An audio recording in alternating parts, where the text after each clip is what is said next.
Hey, this is Dave from MetalEpidemic.com. Thank you for checking out our YouTube video. Please feel free to hit the subscribe button below if you like this type of content, and we hope you enjoy the review.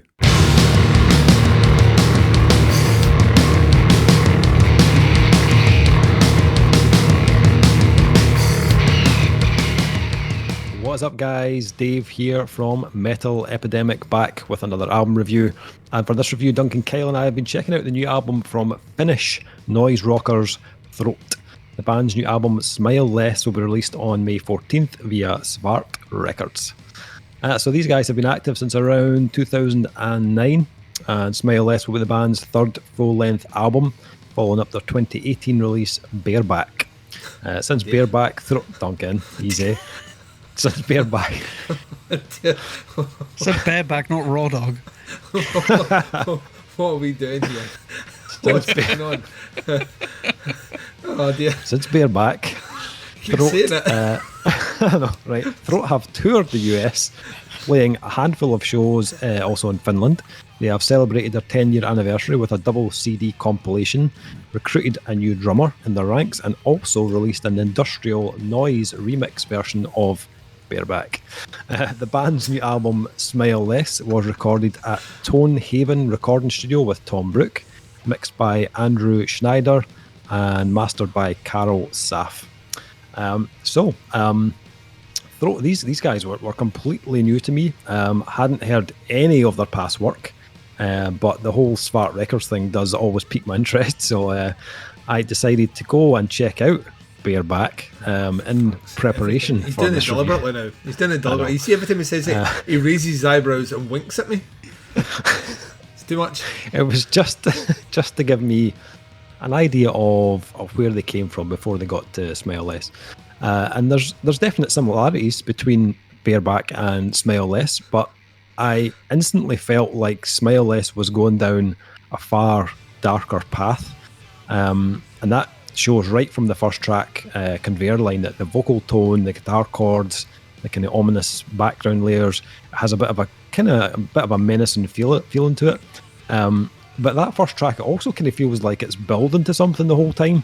It's very much feels like the lead in. I know it's the intro, but it's the kind of like a lead in to the album, like a conveyor line. Yes, exactly. There you go. Exactly like a conveyor line. I've got your Very back, clever, Dave. that, isn't it? Very clever. Bareback.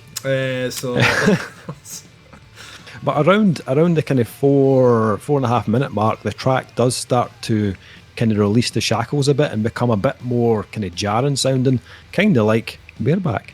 And I initially thought, like on that first track, the kind of low, almost kind of like baritone kind of vocal style was very just much for a baritone vocal line. I thought it was just for that first track because I hadn't really heard it on that previous album. But second track kicks in and Grounding, I think it was called, and it continues on with that kind of low styled vocal.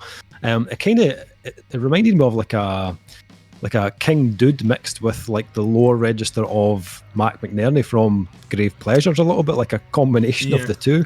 But I quite liked it though. As I said, it wasn't something they played with that much on baritone on Bareback. How many times we're going to say that word? I know. On the previous album.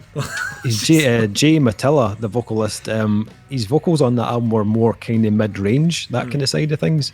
But this kind of low style really grabs your attention. Like from the very start, I was like, "Oh, this is different." But even though like the track itself didn't have like a massive hook or anything, it still like kind of pulled me in. While we're on the kind of topic of Grave Pleasures, it did have some kind of like almost kind of post-punky type qualities to it. Yeah, kind of almost a kind of weird apocalyptic tone, which is kind of meshed in. There's also swaths of industrial, so it doesn't surprise me you said they've got another, like there's a track later on, which is a particular long track, I think it's track 5, where like I was confused as fuck because I didn't know it dabbled in industrial music, because it pretty much is, for the majority of the track, just really distorted industrial ugliness. But yeah, you're spot on. Yeah, it's got that. It's got just enough of that kind of apocalyptic post-punk vibe, a la kind of Grave Pleasures, Beast Milky sort of. Definitely, yeah. Shots, though, I think that's track 3. For me, this was probably my favourite track of the album, and it felt like the track where they kind of came alive and let more of their kind of aggressive quality start to come out. I could hear more of those kind of like noise rock influences come into play that I heard on the previous album, but it was also a track that did have more of a hook to it.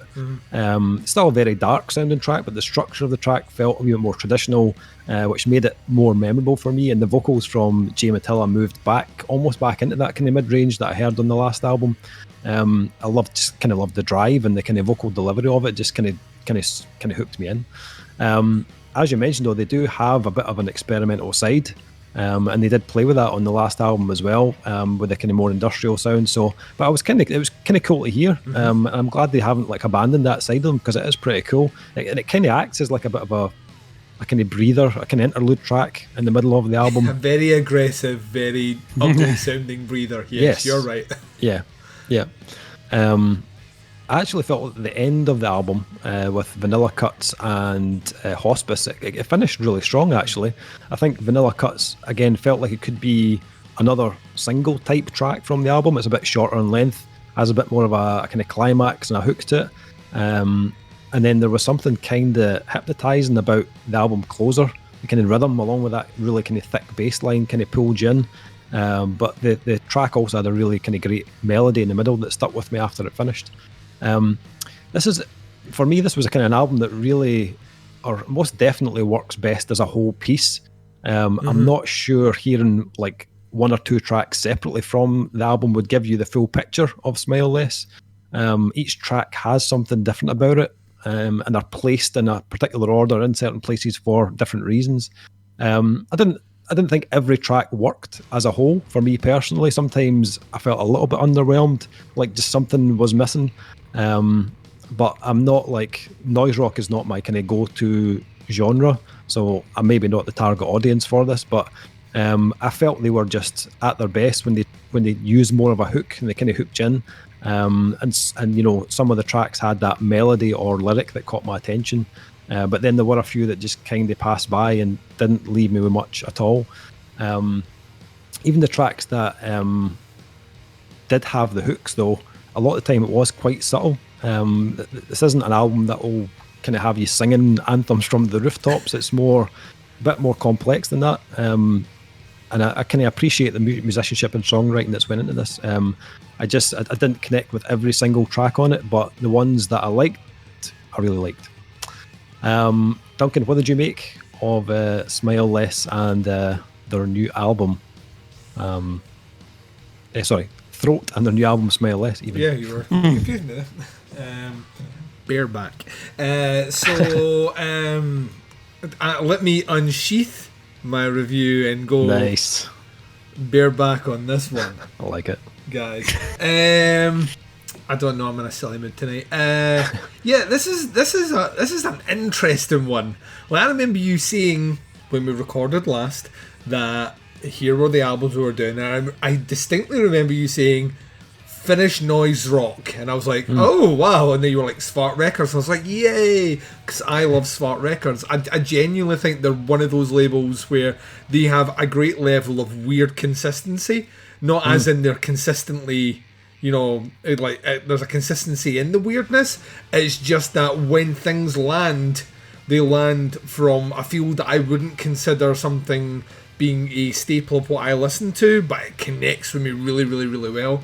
And Throat are very much in that category. There is so much in here that just speaks to like my sensibilities in a way where I can also say, I'm like you, I'm not really into noise rock at all. Vocally, I think this is brilliant. I like the choice of use of baritone in the first two songs, and he does revisit it kind of later on in bits. I think it's brilliant.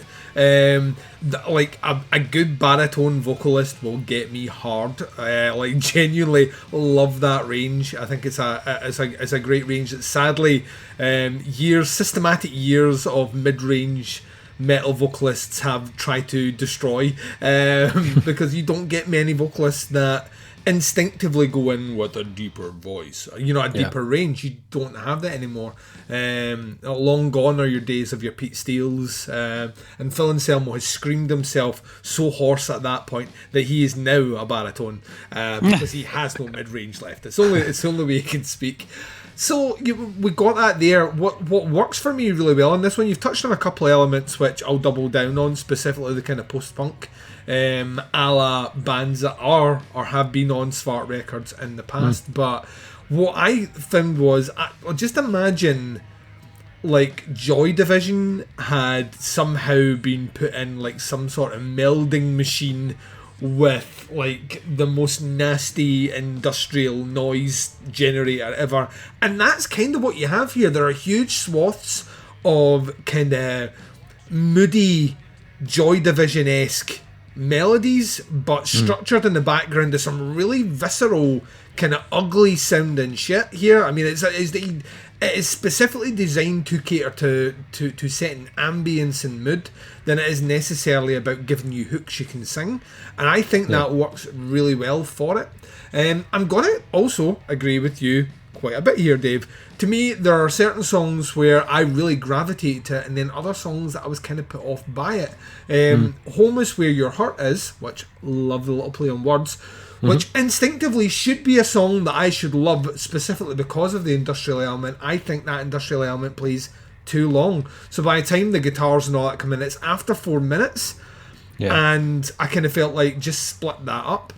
Just give me that, and give me an option that when I get tired of the song I can jump to the next one without missing out the really good work that you do at the end of this. Vanilla Cuts I think is brilliant. I'll agree with you, Hospice is a great way to finish this album. There's lots going on, and I like that. I found myself like, I'm interested to hear the bassist's point of view, by that I mean Kyle, on this one, in that there's a lot of songs that are so hugely bass driven. Like, there's a couple of songs in here where it's like, you might as well not even bother plugging in that guitar. We have a distorted bass that's humping your face. So, like, you know what I mean? It's and I liked it because the drum work worked really well with it, and you get these elements that kind of carry through.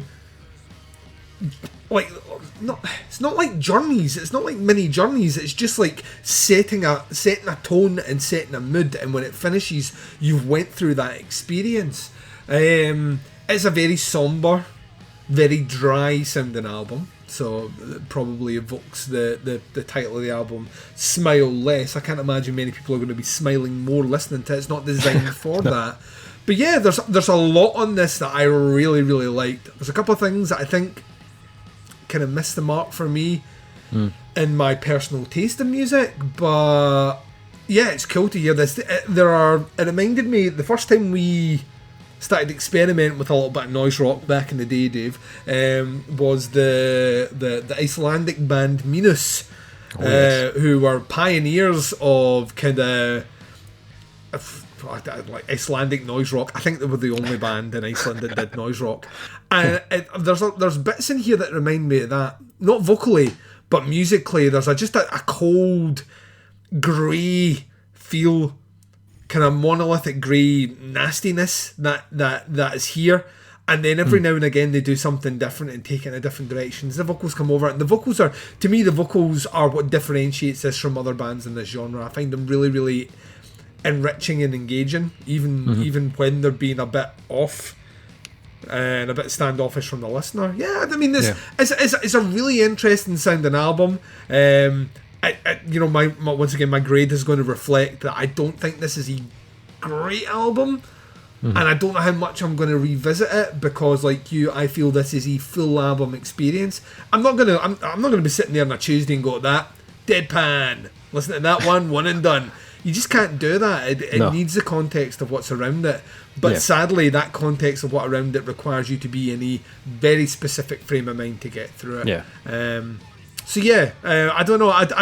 I'm glad that we got in. I'm glad we reviewed it. And once again, Svart's killing it. And just to double up, the production on this album is fucking great. Yeah, absolutely love it. It's ugly. It's ugly as tits that are ugly. Because most tits aren't ugly. So true. Kyle, what did you make of it? I don't know. I mean, the first note I've got here is bass tone. Holy shit. That bass is it is just right in your face, isn't it? Just unbelievable. I fell in love with it right away. Yeah. I think I'm on the other side of the fence than you guys. I loved this from beginning to end. Nice. Ooh. It's absolutely when you said, Finnish noise rock. I would have been like, huh? What the fuck is that? I don't think I've ever heard Finnish noise rock in my life. Noise rock of any kind, unless it was on a radio passing by in a car somewhere. But I mean, I couldn't believe how much I liked it. It starts off with such an oppressive vibe. It's just like, oh yeah, I can get into that straight away. It's like, I'm going to beat you down and you're going to like it, and I don't give a fuck if you don't. And I liked it straight away, especially with that bass tone and all of everything going around, all the synth work, the drums that were natural and untouched by computer hands. And the unpredictable nature of where they're going to go next. It just had me hooked straight away. You just had no clue. And you said Shots was your favorite song. It's my least favorite on this one. Oh, really? Because they played it too straight for me. The rest of it was just so, where the fuck are we going next? Yeah. And that one just felt like it was too straight and too a bit to the point. But I mean, they're from post-punk and stuff like that, so it made sense as well. I still like it. It just wasn't my favorite. My favorite actually is Home Is Where Your Hurt Is. Because one, the name is amazing. And two, I don't know, I just really get the build up and the come down of that whole track, and it takes forever, and I just can zone out to it and just have it on and listen to it, and I really got sucked in by everything before it. And especially Deadpan, which is the absolute best waltz I've ever heard in my life. It's in that waltzy 3/4 time, so you can waltz around your living room with your wife, just go, make it stop, please, oh my god. It's on repeat. We'll do it again. Yeah, you better learn how to waltz. That's right. It's amazing. Next time we do this song, I will be standing on your toes. Yeah, like I wasn't this time. Yeah. not that anyone asked, but Hospice was my favourite of the albums. Hospice is amazing. It really is. Vanilla Cuts and Hospice, I was like, there's not much you can sing, but I was like humming things that sounded like it, if you know what I mean. Yeah. There's not much to latch onto, but it was the sound and the feeling of the album was in my head for ages, and I went back to it so many times. And the mixture of what they do, because I don't know if this is a thing with noise rock, but there's a lot of different things going on. Yeah. Like the guitars and the bass, and there's a lot of different rhythms with the drums, and the dude's vocals that go from low to high, back to low, and he's all over the place. But it works. But it's also effortless. It doesn't sound like anything is forced whatsoever in any way. It's not like they've just taken a bit of Joy Division and plugged it into a bit of Dillinger Escape Plan or something like that. It just sounds like this is how they are. They've made it that way, and it works that way. Like with some things we reviewed in the past, it sounds like they've just taped bits onto each other and it doesn't really work, and it's a bit jarring. But this is jarring in like when they do go for something different, it's jarring, but in a very well-crafted way. And I really, really, really, really, really latched onto the whole sound of this entire EP album. I don't know, it's quite long, but it's only 7 songs, so yeah. But I was straight away hooked in right through to the end. Didn't skip a thing. Didn't even want to skip a thing, because reviewing an album, can't really skip. But you stole my fucking. You son of a bitch. One mind. Wow. This is they have become one. This is his new thing now, to stop the angry emails of your reviews sound great, but go and stop that guy singing. You're just going to cut me off and sing, aren't you? I want you. It's for all the DMCA's take down the requests he gets. We can't believe that you had Steve Tyler on your recording.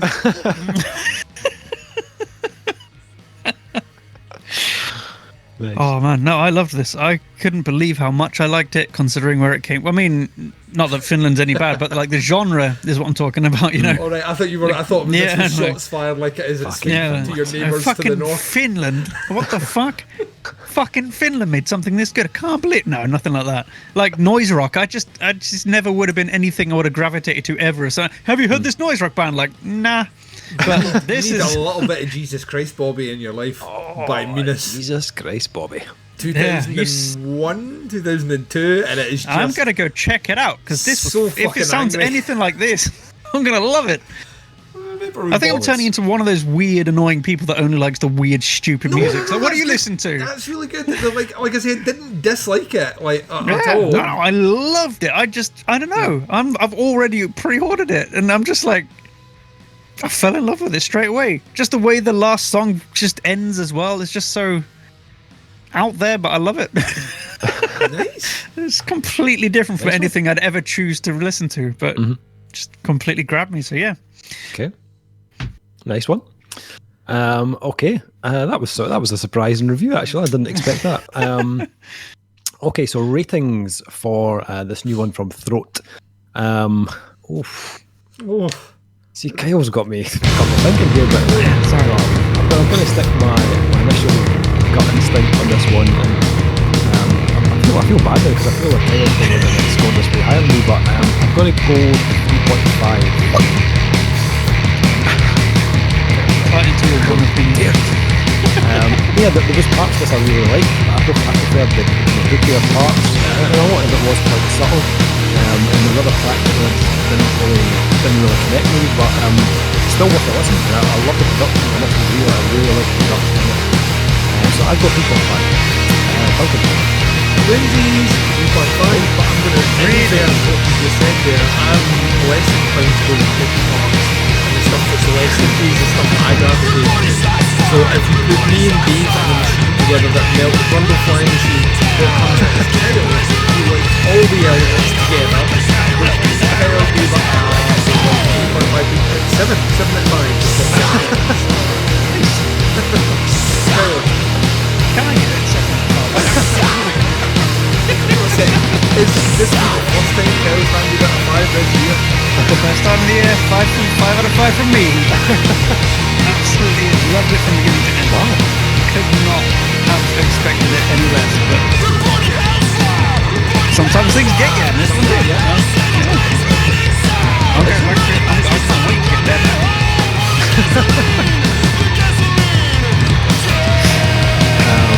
So this one drops on Svart Records. Check these guys out. Go check them out online. It's facebook.com/iRootThroat. I will put a link in the description below. Linked in the description below to their Facebook and to their Bandcamp page as well. Check it out. If you've heard any of the singles, let us know what you think. Happy to hear your thoughts and opinions on it. That is the review. Much appreciated. Thank you for checking it out. And we'll be back with a new review very soon. But until then, take care. We'll speak to you soon. Bye, everyone. Bye.